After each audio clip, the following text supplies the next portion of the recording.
Buenos días, mi nombre es José Miguel Pimiento. Este video trata del video tutorial de la utilización del software HEC-RAS. En primer lugar, podemos empezar con una breve explicación de lo que consiste este software. Básicamente es un programa de modelización hidráulica que permite simular flujos en cauces, ya sean naturales o artificiales, con el fin de determinar el nivel del agua que se va a presentar en estos tramos de análisis. Entonces, su enfoque se basa en el estudio de inundabilidad para determinar, las zonas que son inundables, teniendo en cuenta factores como lo son la forma del cauce, la pendiente, la rugosidad del tipo de material, si tiene vegetación o no tiene vegetación. En este programa se pueden simular flujos, ya sea en cauces naturales o cauces artificiales, para determinar cotas de inundación en diferentes periodos de retorno. ¿Qué insumos necesitamos para trabajar en este software? En primer lugar, los caudales que se van a presentar en la zona de análisis proveniente de un estudio hidrológico. Entonces aquí necesitamos datos de precipitación, darle cierto manejo a esto y obtener los caudales que se van a presentar en la zona de análisis. También necesitamos datos relacionados con la forma del cauce, que son las secciones transversales del tramo de análisis. Esto se obtiene de la topografía de la zona. Y finalmente necesitamos lo relacionado con la rugosidad del tramo de análisis. En este caso se hace referencia al coeficiente de Manning. Vamos a dividir la explicación de este software en 3 videos. El primero de ellos va a tratar el análisis de precipitación, cómo se van a obtener los datos de precipitación, de dónde, cómo se van a trabajar. Y posteriormente, el segundo video tratará del cálculo de los caudales y ya del manejo como tal del software HEC-RAS, obteniendo unas cotas de inundación. Y finalmente el tercer video se enfocará en el análisis de socavación que se va a presentar en un punto de análisis que es el que se quiere estudiar. Ahora bien, para determinar los caudales que se van a generar en la cuenca de estudio, se requiere información de precipitación de una estación hidrometeorológica. En este caso vamos a utilizar la información libre que proporciona el Instituto de Hidrología, Meteorología y Estudios Ambientales IDEAM, que cuenta con variedad de estaciones distribuidas a lo largo del territorio nacional. Entonces de allí vamos a obtener esta información. Vamos a seleccionar una estación que nos brinde la información de precipitación en un periodo de registro de mínimo 15 años, con el fin de garantizar la calidad y la consistencia de la información recopilada. Generalmente trabajamos con periodos de 30 años para garantizar que los datos sean confiables. Y además de esto, vamos a seleccionar la estación que se encuentre más cercana al punto de aforo o al punto de análisis. Entonces aquí nos encontramos en el software ArcGIS. Del video anterior obtuvimos como producto final la delimitación del software y valores como la pendiente del cauce y la longitud del cauce. En este caso estos datos ya vienen calculados y están en el anterior video como se explicó, pero en este caso vamos a manejar otra cuenca de análisis, pero es el mismo proceso que se explicó anteriormente. Entonces lo que necesitamos en primer lugar es determinar cuál estación es la que vamos a utilizar como tal en el análisis de precipitación. Para esto tenemos nuestro punto de aforo, que es el que vemos aquí en verde, y necesitamos mirar las estaciones que se encuentran en la zona, las estaciones del IDEAM. La empresa proporciona ya un shapefile de el catálogo de estaciones. Entonces lo que tenemos que hacer es arrastrar este shapefile al sitio de trabajo de el ArcGIS y se abre como tal. Aquí podemos configurar algunas cosas para que se vea un poco mejor. Entonces le damos clic en el punto, seleccionamos cambio de forma, cambio de color y lo aplicamos para que las estaciones se vean mejor. Necesitamos saber cuáles son los nombres de esas estaciones para buscarla posteriormente en la página del IDEAM. Entonces Entramos aquí a propiedades, le damos en Symbology, Categories, vamos a seleccionar la opción nombre para que nos muestre el nombre y añadir valores, le damos que sí, y ya nos empieza a mostrar cada uno de los nombres de todas las estaciones que tiene el IDEAM en el territorio nacional para poder trabajar con esto. Esperamos, como son muchas estaciones, es un poco demorado. Y ya pues nos salen. Ahora necesitamos que esto aparezca en el mapa, entonces le damos aquí en Labels, le damos en Mostrar como tal y seleccionamos nuevamente Nombre. Aquí le podemos cambiar el color para que se vea mejor y también el tamaño y aplicamos. Ya de esta forma pues el nombre de cada estación se va a mostrar en el mapa como tal de ArcGIS. Bueno, aquí quedó un poco grande, podemos bajarle para observar adecuadamente las estaciones.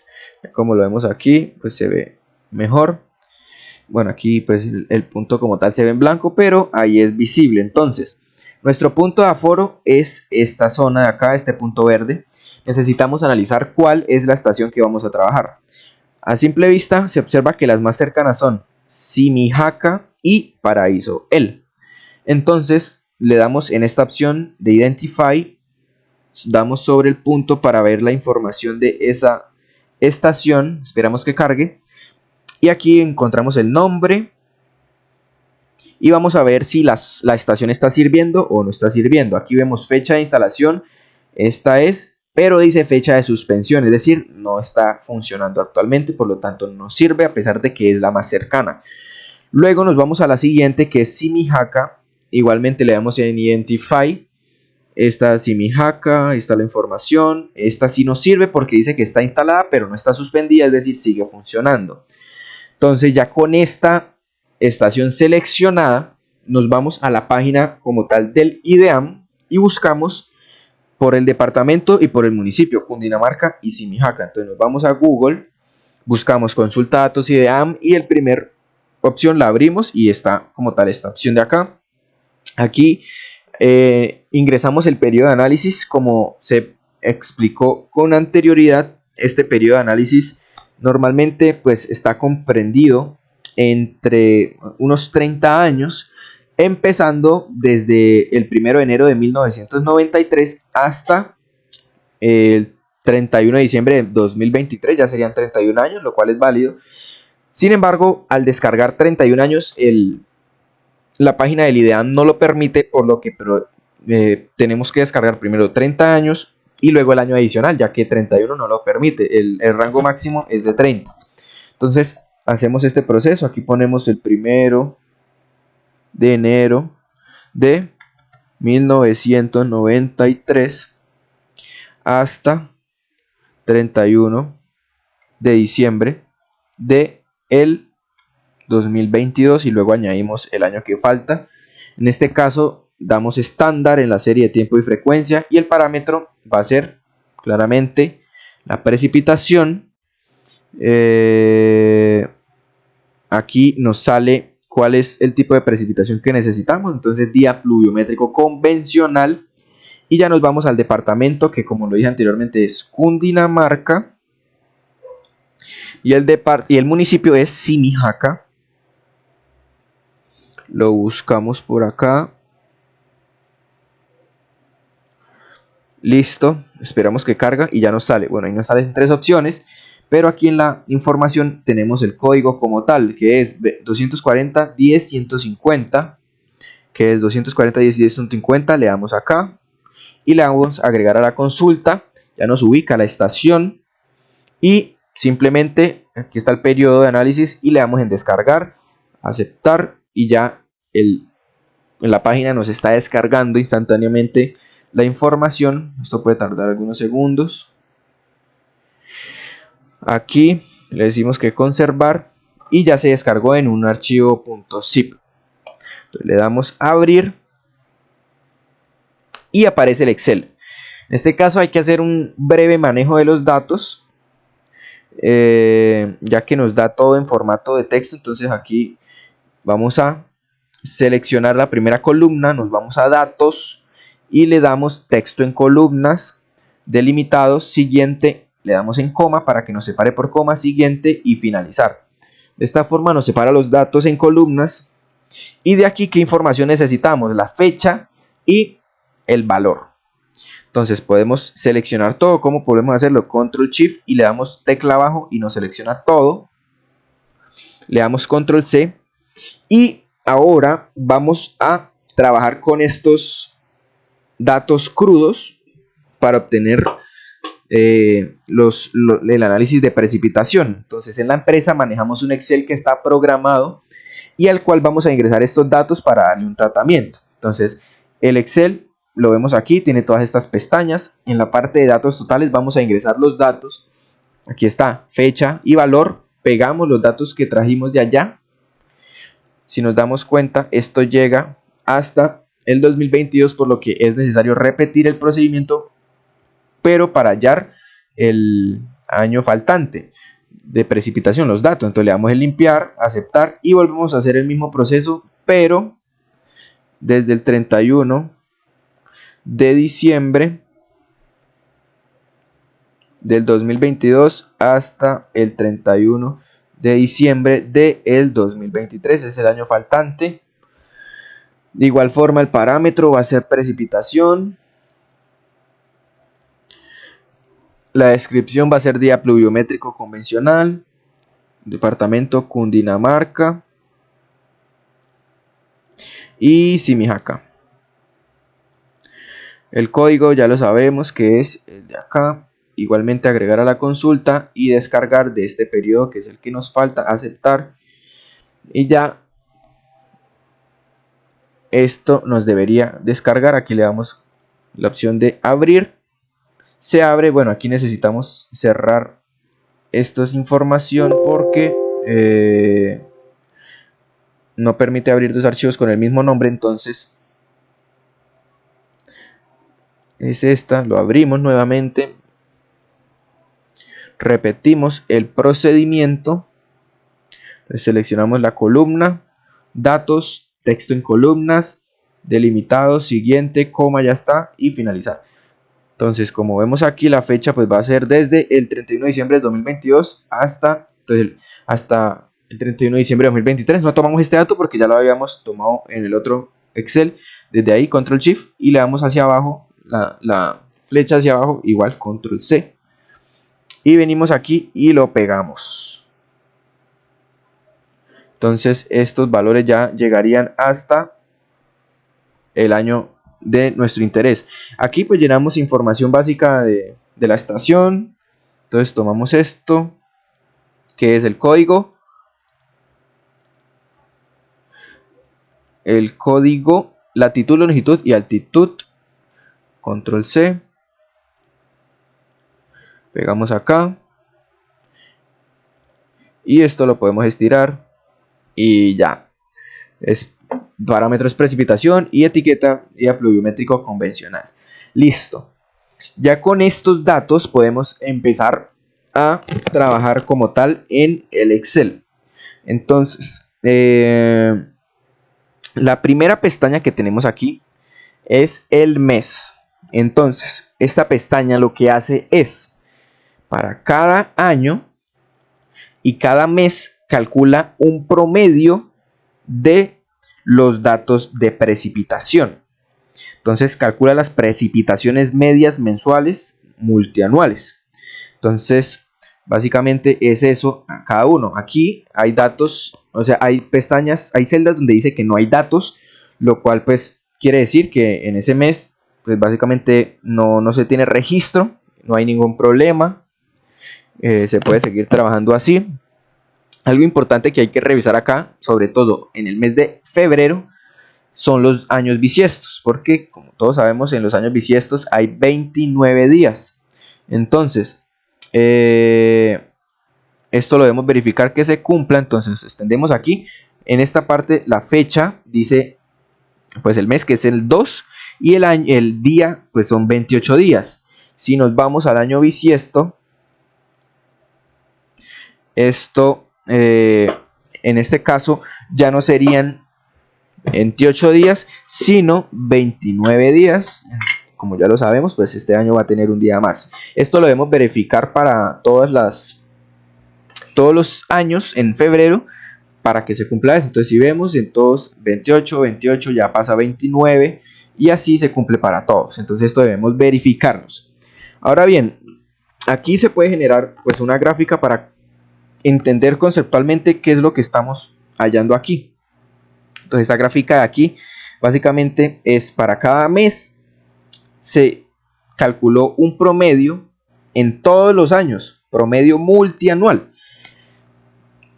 y se graficó. Entonces, esta gráfica lo que nos muestra es el valor de precipitación promedio mensual a lo largo de todos los años contemplados en el periodo de análisis, para ver el comportamiento de en qué meses en promedio llovió más. De acuerdo con esto, podemos ver que en abril, octubre y noviembre pues se presentaron las mayores precipitaciones mensuales promedio, que es sacado como tal de todos estos análisis de datos. La segunda o tercera pestaña son los días. ¿A qué se refiere con los días? Pues básicamente es el cálculo de los días donde se presentaron datos de lluvia para cada mes del año. Entonces, digamos, en el año 1993, en enero, de todos los días de enero solo llovió 11. En febrero 11, marzo 19 y así sucesivamente. Entonces es el día de dato, es el número de días en donde se tiene registro de precipitación. Y de igual forma se puede hacer la gráfica que va a reflejar el promedio de días. Entonces el comportamiento sí se evidencia, es similar, donde en abril, octubre y noviembre pues son los meses en donde más días se presentaron lluvias. Entonces se ve una tendencia similar. Entonces en este registro diario pues se obtiene como tal el mismo comportamiento. En esos días se obtiene la mayor cantidad de días lluviosos. Y finalmente la cuarta pestaña es el máximo. Entonces lo que se hace es, por ejemplo, para este caso, para 1993 en enero, se extrae el dato de precipitación máximo que se determinó allí. Entonces, el día que más llovió es este valor. Y pues esto se hace para todos los datos. De igual forma se hace pues el análisis como tal de la precipitación promedio máxima anual y se grafica y evidenciamos que el comportamiento es muy similar. Estas tres pestañas están correlacionadas. Entonces se evidencia que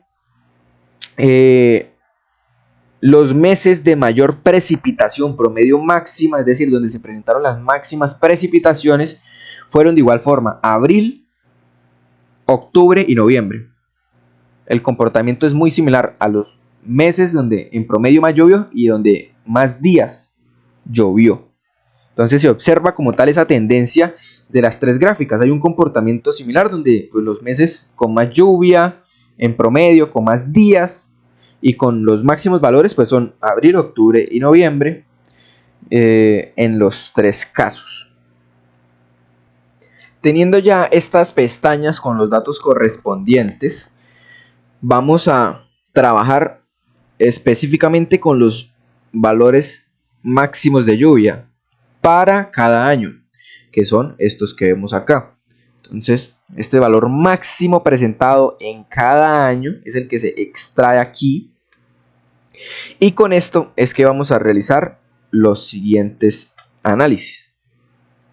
En primer lugar, se va a realizar un análisis de datos dudosos, que es esto que vemos acá.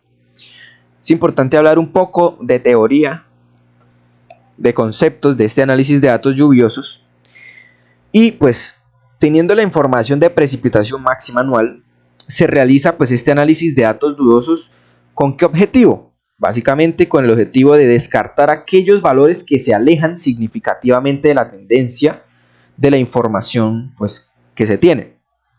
Si no tuviéramos en cuenta este procedimiento, se podría afectar como tal la magnitud de parámetros estadísticos que se calculan sobre todo en muestras pequeñas. En nuestro caso tenemos una muestra relativamente grande, entonces digamos que no sería tan grave, pero igual hay que realizarse.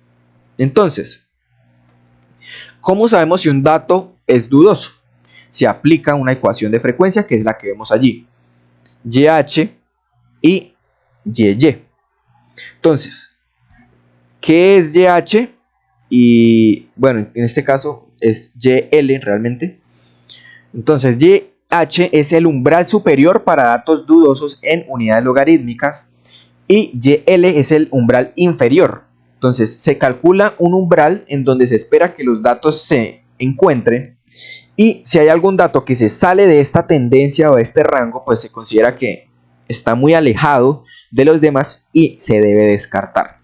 También tenemos pues un Y trazo, que es la media de los logaritmos de los caudales, un SY, que es la desviación estándar de los logaritmos de los caudales, y un KN, que es un valor que hace parte del método como tal y que se determina de acuerdo al tamaño de la muestra, que en nuestro caso es 31. Entonces ya con esto podemos ir al Excel,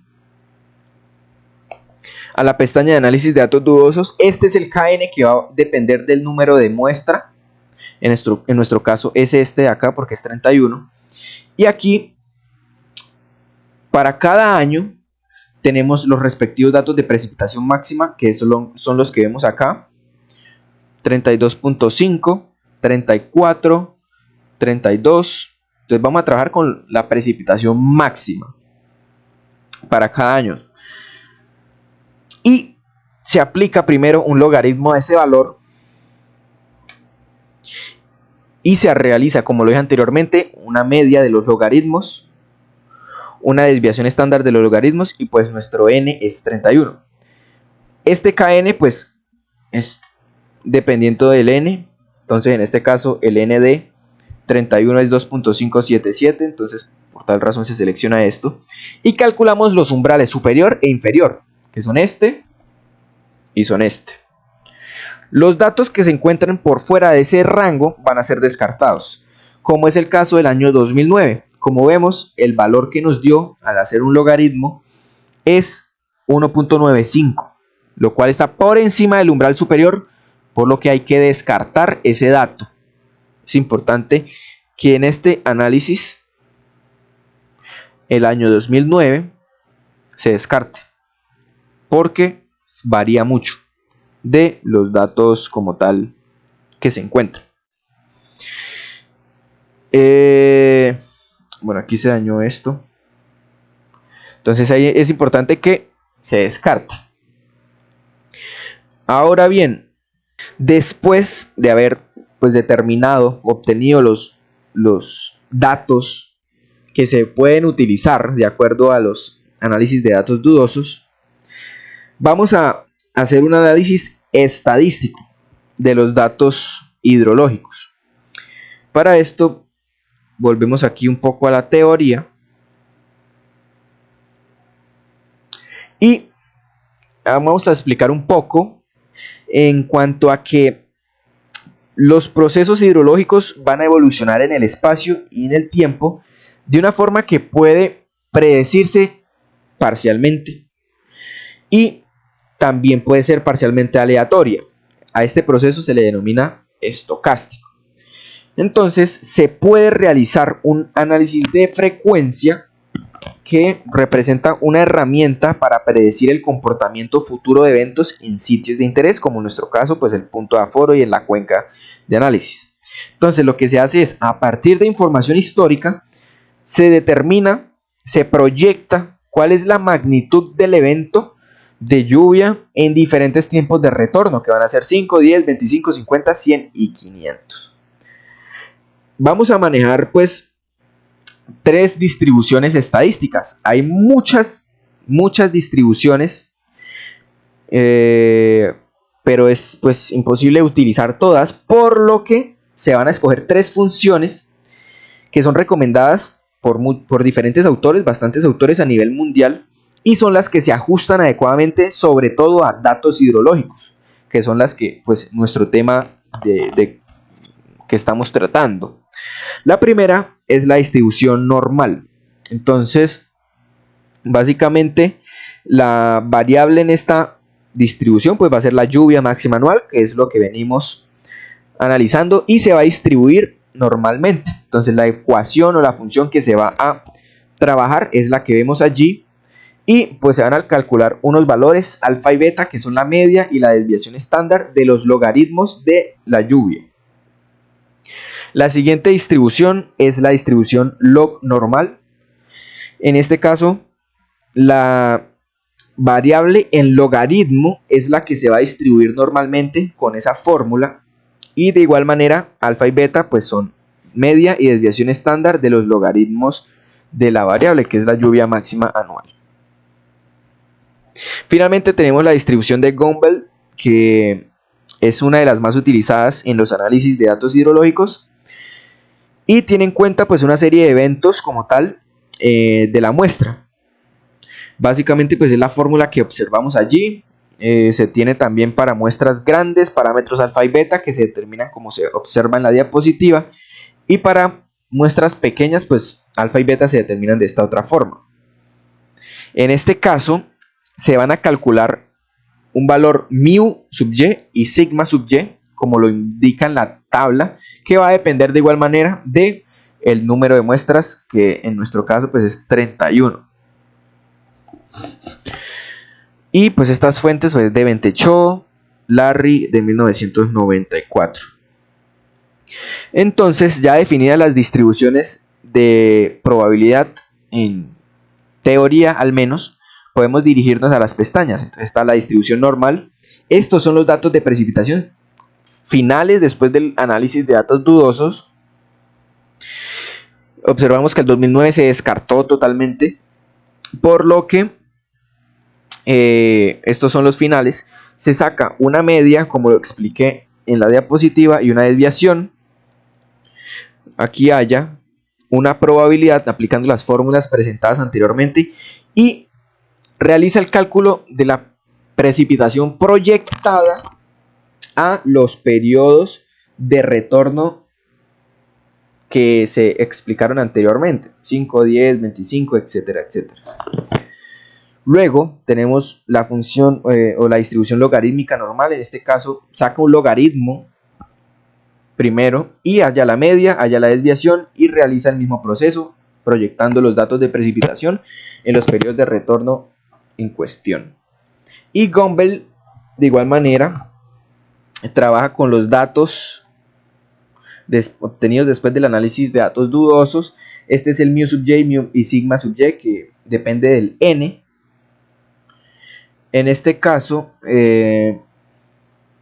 realiza el cálculo teniendo primero en cuenta la media de la precipitación, la desviación, el número de muestras, que en nuestro caso es 30 porque se descartó 1, entonces es 30, y el mu sub y se saca pues como tal de la tabla, como es 30, 0,536 mu sub y y 1,11 sigma sub y, que son estos. Se toman esos valores, realiza este cálculo de alfa y de u con las fórmulas que encontramos aquí y aplica estos valores para hallar pues la respectiva proyección de la precipitación en los tiempos de retorno. Ahora bien, después de haber definido como tal las distribuciones de probabilidad y hallado los datos de precipitación proyectados, es necesario realizar una prueba de bondad de ajuste chi cuadrado a estas distribuciones empleadas, y de esta forma se determina cuál de las distribuciones es la que se ajusta más a los datos reales observados. Aquí nos dirigimos nuevamente a la pestaña máximo y empezamos a realizar un análisis de frecuencia. Entonces lo que se aplica es la prueba pues de chi cuadrado con un nivel de significancia del 0.05. ¿Qué quiere decir esto? Que pues después de calcular este chi cuadrado, las distribuciones que den pues valores mayores al 0.05 pues son aquellas que mejor se ajustan a los datos y mejor representan y mejor describen el fenómeno analizado.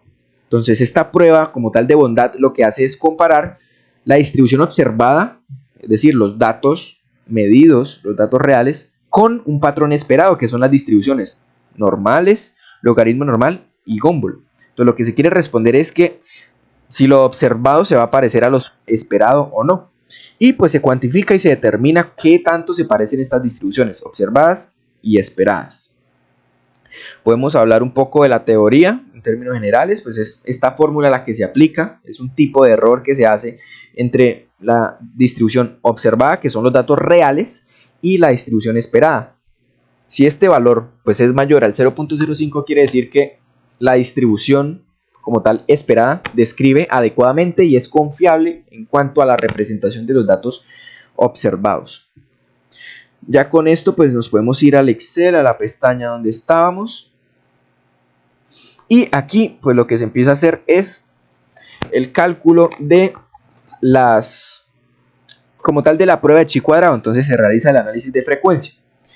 En primer lugar, pues se debe calcular el valor mínimo y el valor máximo de todos los datos de precipitación, descartando pues los datos dudosos, que en este caso son los del 2009. Por esto aquí pues se evitó ese valor que fue el del 2009 para no tomarlo tanto ni en el mínimo como en el máximo.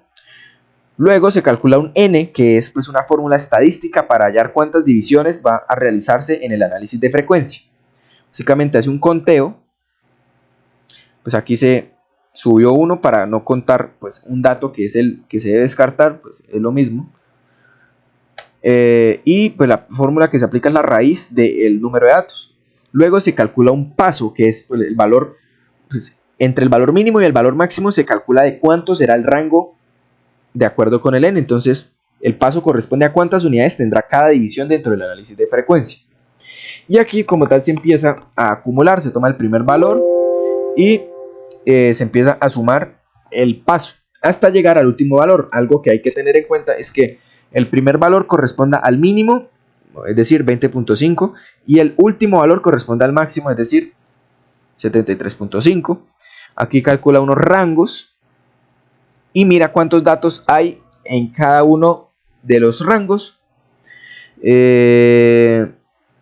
ya se empieza a trabajar con cada distribución. Entonces se aplica la fórmula que expliqué anteriormente en la diapositiva, donde se compara el valor observado con el valor esperado y todo esto lo suma, y finalmente se aplica la distribución chi cuadrado, que ya está dentro del Excel como una fórmula, y pues se empieza a analizar qué tan adecuadas son las distribuciones para representar el fenómeno. Entonces como se observa, la única distribución que es mayor al nivel de significancia de 0.05 es la distribución Gumbel. Quiere decir que esta es la única distribución que va a representar adecuadamente el fenómeno de precipitación, es decir, sus datos proyectados para los periodos de retorno son realmente pues confiables, debido a que el nivel de significancia superó el valor de 0.05. Y con estos datos, nos vamos aquí al resumen, son los que vamos a trabajar, porque las demás distribuciones no son confiables, no representan adecuadamente el fenómeno, mientras que la distribución Gumbel sí lo hace. ¿Qué pasaría si, por ejemplo, todos los datos, o sea, todos los valores de distribución chi cuadrado fueran menores al 0.05? Quiere decir que ninguna va a representar adecuadamente el fenómeno. En este caso, pues, se tendría que empezar a trabajar con los datos de precipitación crudos y mirar cómo se pueden completar datos faltantes de acuerdo a pues, estaciones cercanas, y aplicar métodos para mejorar estos datos de tal forma que las distribuciones se ajusten.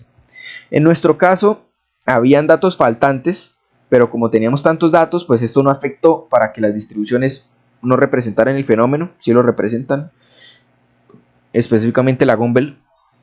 Entonces, si ninguna distribución representara o superara el nivel de significancia, los datos faltantes tendrían que llenarse y volver a pues, aplicar estas fórmulas para ver si las distribuciones analizadas representan o no adecuadamente el fenómeno. Aquí finalizaríamos como tal pues el análisis de precipitación, obteniendo pues esta precipitación proyectada de acuerdo a la distribución Gumbel, y con esto vamos a trabajar en el siguiente video para hallar los caudales como tal.